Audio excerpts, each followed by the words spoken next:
Et pour la droite, comme pour les journalistes, c'est le jackpot anti-LFI. On écoute la matinale de TF1. Le ministre de la Justice, Gérald Darmanin, a dit hier « C'est l'ultra-gauche qui manifestement a tué ». Est-ce qu'il a raison ? Je me dis que si le ministre de la Justice, comme d'ailleurs le ministre de l'Intérieur, Laurent Nunez, s'avance à ce point, c'est qu'ils ont des éléments pour le faire. Bah oui. Bah attends, il a jamais menti, notre agent immobilier, là. Ouais, Darmanin, ouais. Donc... Non, mais c'est pas comme si la droite voulait se servir d'un mort pour avoir des électeurs, quoi. La violence dite d'extrême droite, elle est extrêmement marginale. Non, tu t'es trompé. Elle est extrêmement marginale dans les médias. Ouais, c'est pour ça que nous allons également rendre hommage aux personnes tuées par des militants d'extrême droite dernièrement. Clément Méric, Federico Martin Aramburu, Emine Kara, Mir Pévert, Abdulrahman Kizil, Jamel Benjabala, mais aussi Ibrahim Ali, Brahim Bouamran, Aboubacar Sissé. Les noms vous disent pas grand-chose, c'est normal, il n'y a pas eu d'emballement médiatique pour eux, parce qu'ils sont pas blancs.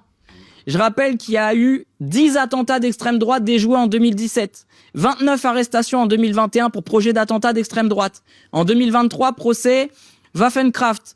18 ans de prison pour des néo-nazis ayant préparé un attentat contre Jean-Luc Mélenchon et Médine. En 2025, il y a eu le jugement du groupe d'extrême droite AFO pour avoir planifié le meurtre de 200 imams et pour projet d'attentat d'empoisonner la nourriture halal. La liste est plus longue encore. Alors je vais m'arrêter là car de toute façon, elle fera pas beaucoup plus de bruit. Comme quoi, c'est pas la taille qui compte.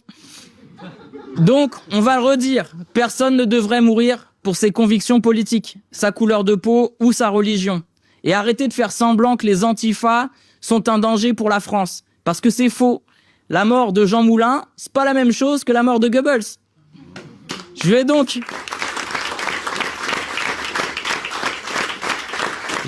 rappeler les bases.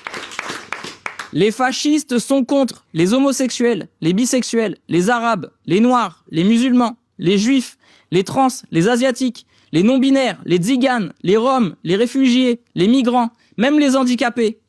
Les antifascistes, ils sont contre les fascistes. Vous trompez pas de menace.